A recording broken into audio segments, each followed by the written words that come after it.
Aujourd'hui, sous les feux de la critique, les escaliers de la favela, le canapé du confinement, le divan où l'on rêve et des matelas dans les ruines. Après le journal à 12h55, nous parlerons d'exposition, celle du photographe Mathieu Pernaut et celle consacrée à Toyen, peintre surréaliste tchèque. Mais pour l'heure, je suis avec Théo Ribeton, critique aux Inrocks, et avec Antoine Guillot, producteur sur cette antenne de Plan Large tous les samedis. Et nous parlons de bande dessinée. Dans un instant, écoute Jolie Martia, l'album qui a reçu le Fauve d'Or à Angoulême cette année. Mais tout de suite, on entre en zone de crise. C'est le nom d'un album écrit par l'Australien Simon Anselman pendant les longs mois de confinement de l'année 2020.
Simon Anselman plonge ses personnages réguliers dans l'enfer du confinement. Alors ces personnages, ce sont Meg, Mog et Hall, une sorcière, un chat et un hibou.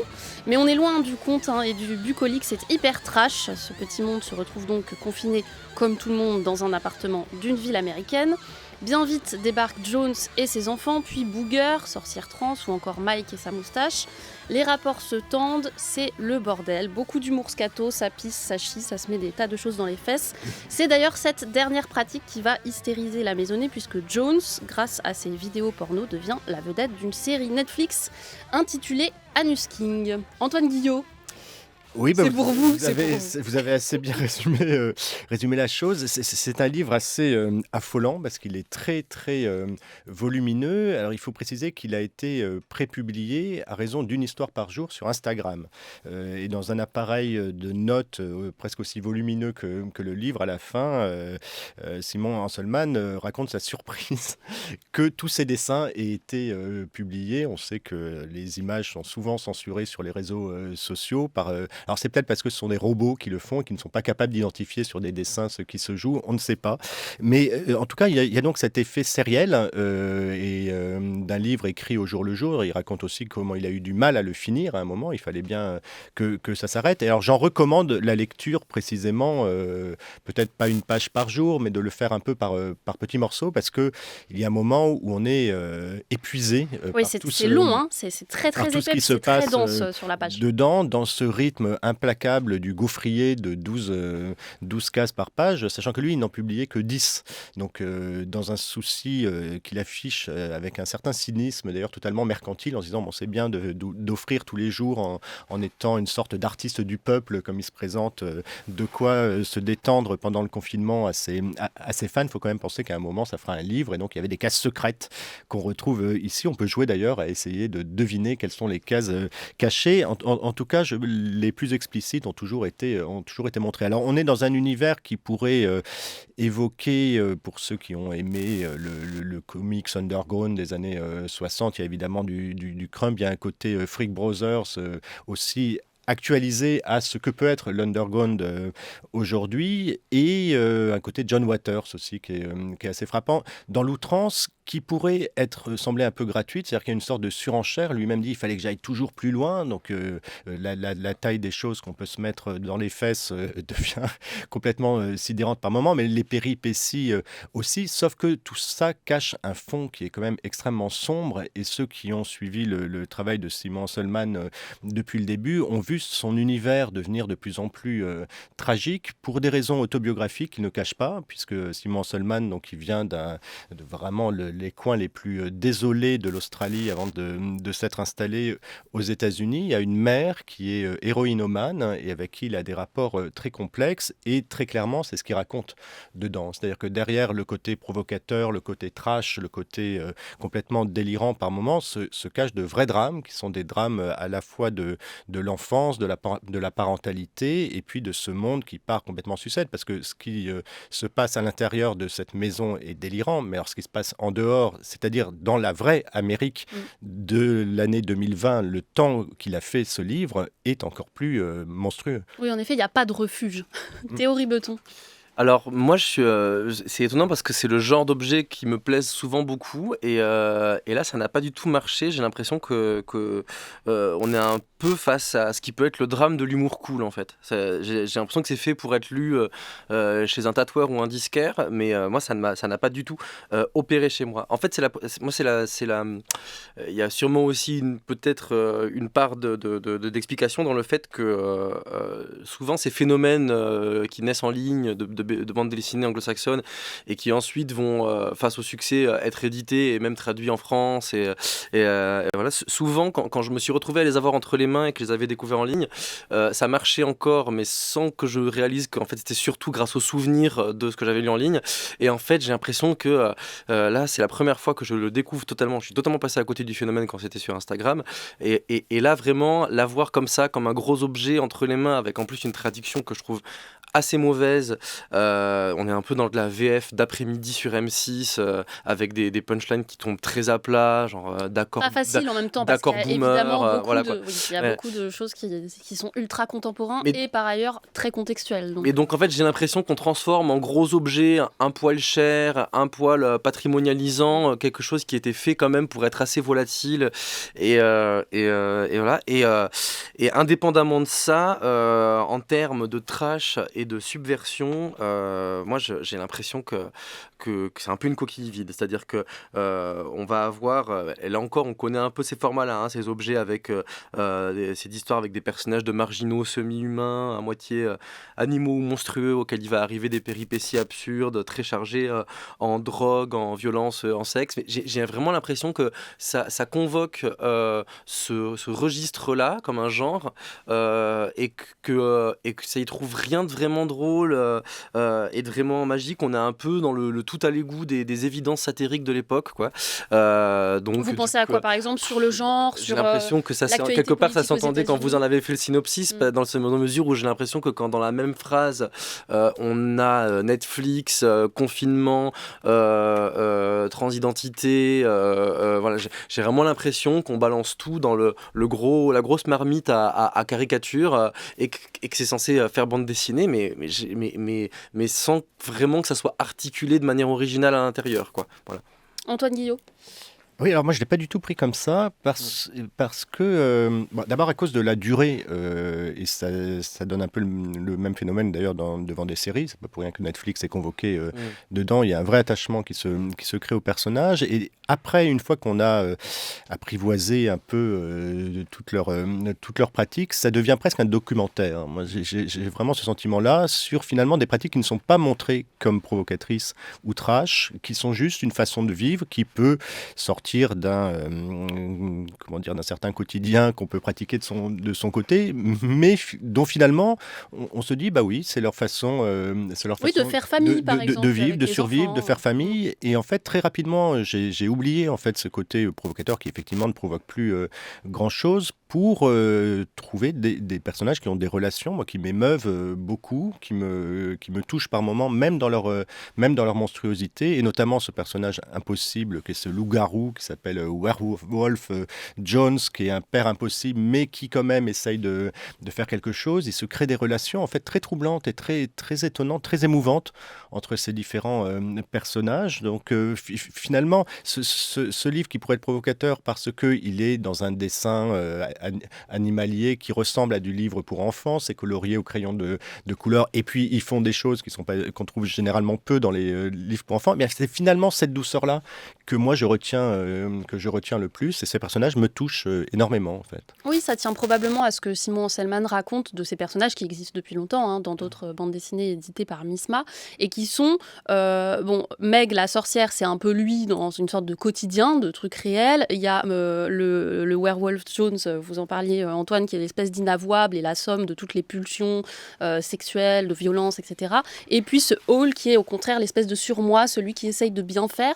Et je trouve qu'en effet cette espèce de triangle-là crée une tension au-delà du trash dans la question du collectif. Qu'est-ce qu'on fait ? Est-ce qu'on fait collectif quand on est enfermé dans une maison qui excède l'objet cool dont vous parliez, Théo Ribeton ? Oui, mais alors c'est vrai que ça repose beaucoup. Alors après, effectivement, quand on se met à pas aimer quelque chose, du coup, on se met à rien y aimer en fait. Enfin, oui, moi, parce que c'est agaçant par ailleurs. C'est un peu comme ça que ouais. ça fonctionne dans ma tête. En tout cas, c'est peut-être mon mauvais esprit, mais du coup, moi, j'ai vraiment l'impression que paradoxalement, ça va reposer à la fois sur la provocation et un truc très gentillet, c'est-à-dire qu'on est effectivement sur des effets de familiarité. Il y a un côté un peu Friends en fait. On regarde une série où les gens sont dans sur un logement, sur un canapé, et puis on s'attache à leurs petits traits de caractère et machin. Et donc on va être sur beaucoup d'effets de familiarité et aussi de familiarité vis-à-vis de soi-même, parce que ça repose beaucoup sur l'identification à des situations communément vécues, ou alors même c'est de la familiarité au carré, parce que c'est des situations qui sont identifiées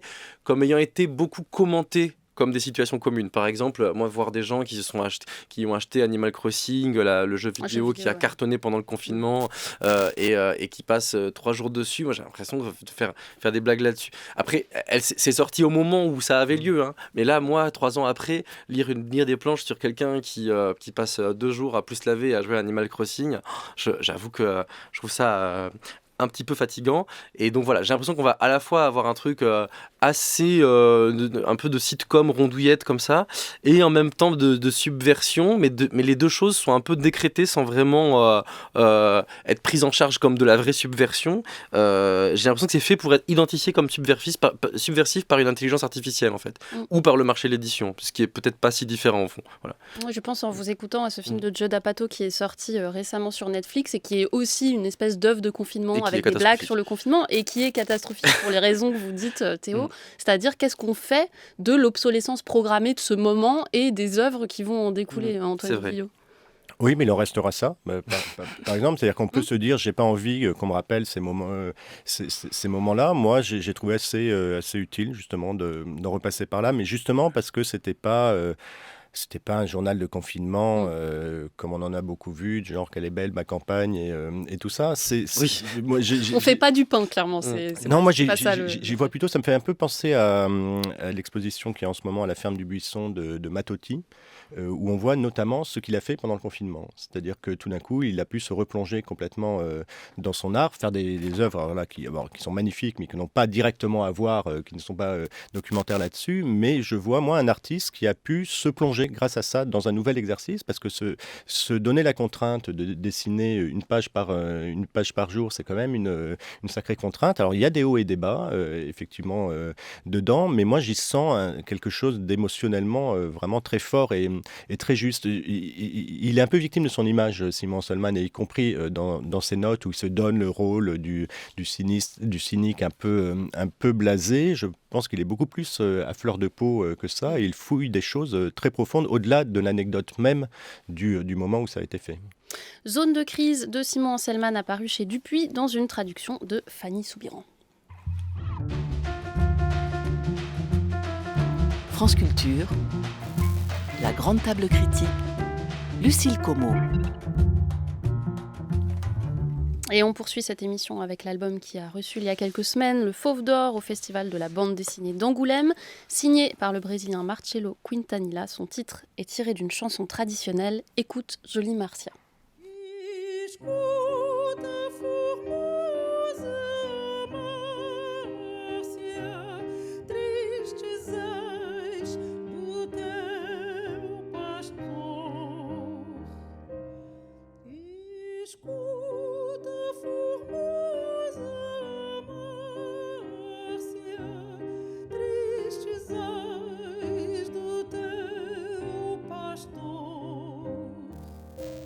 São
Marcello Quintanilla est né en 1971 au Brésil, auteur d'une œuvre déjà conséquente, constituée de romans et de romans graphiques.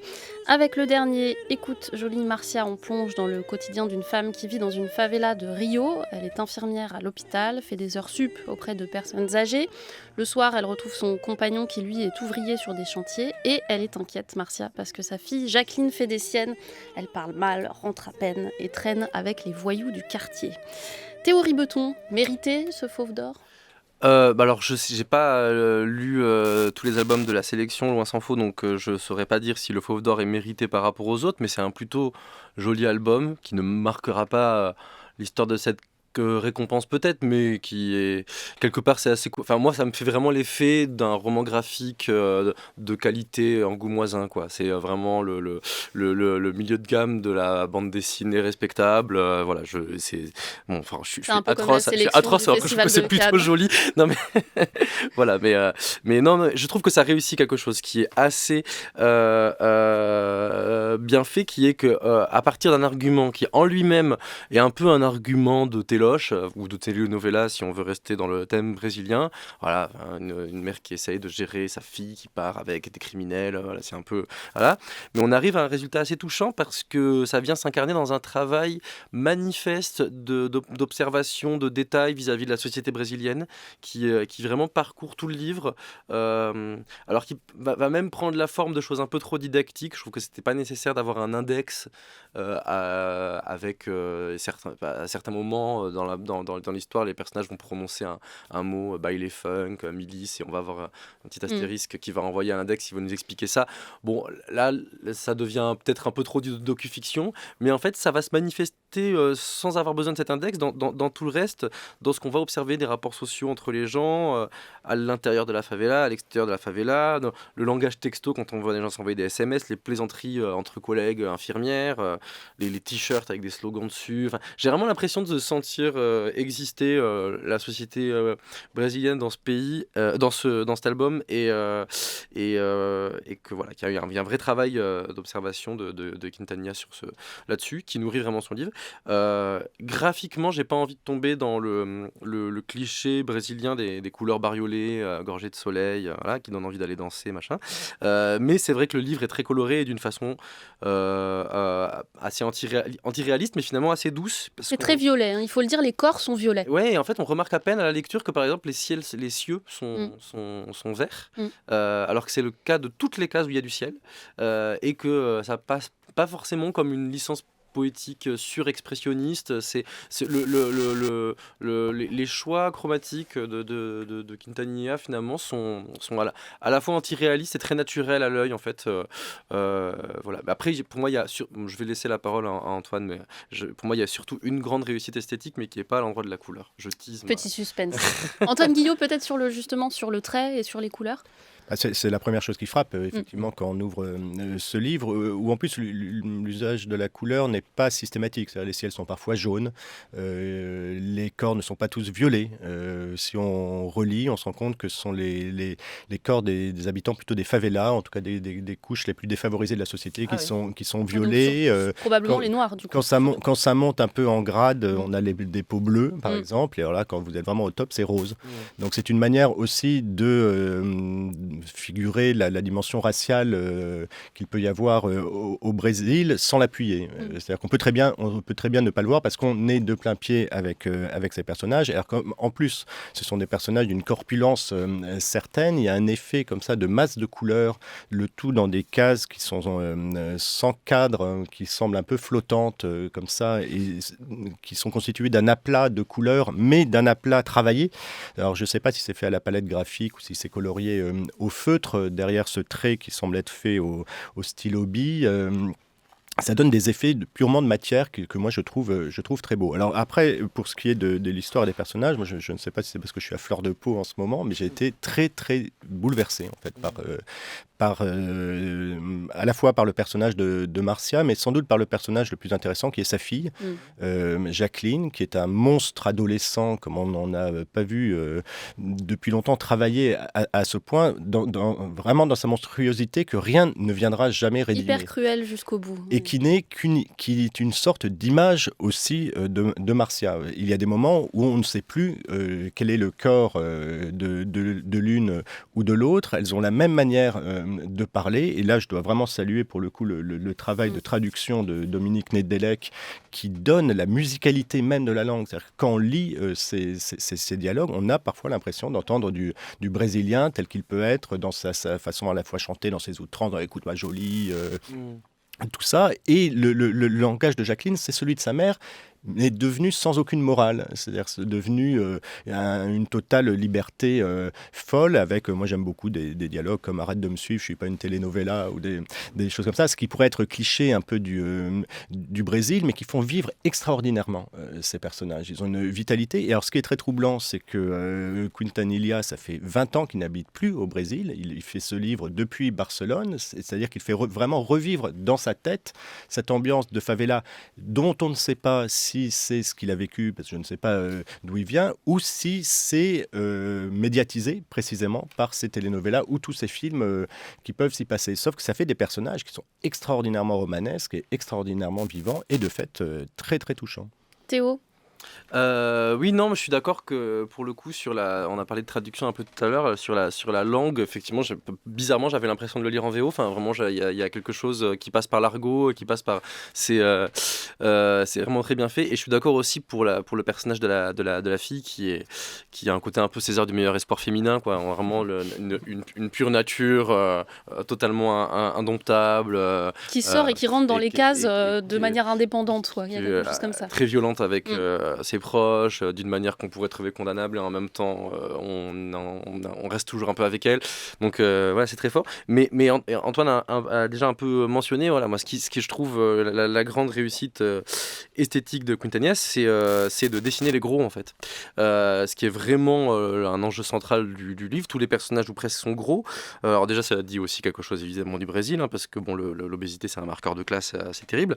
Mais c'est aussi et surtout un enjeu visuel fort, puisque littéralement le corps déborde, et forcément c'est une contrainte très forte sur certaines scènes d'engueulade en appartement, par exemple, où on va avoir... Donc il y a trois personnages en fait centraux, c'est la mère et la fille, et le beau-père, qui est un personnage assez touchant, qui essaye de négocier un petit peu cet affrontement entre la mère et la fille, trouver sa place en s'en dans cette prenant quand même relation-là.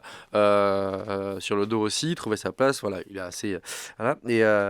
Et donc bon, les gros en BD par définition c'est compliqué, puisque l'environnement est très resserré, c'est une case, et donc du coup ça va raconter, et ça raconte à la fois l'inconfort, l'encombrement de l'obésité, mais aussi son côté un peu fantastique, comme des géants, un peu, parce qu'on a vraiment l'impression qu'ils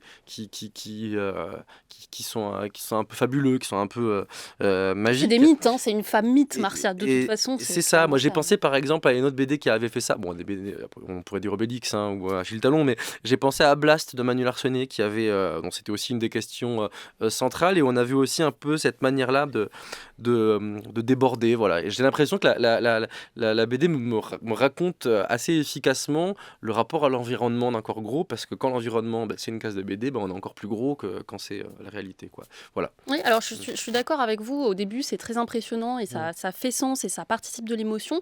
Puis moi ça a fini par me mettre à distance parce que j'y vois beaucoup de volontarisme et quelque chose d'un peu didactique dans cette manière de représenter les femmes fortes, évidemment, fortes dans tous les sens du terme.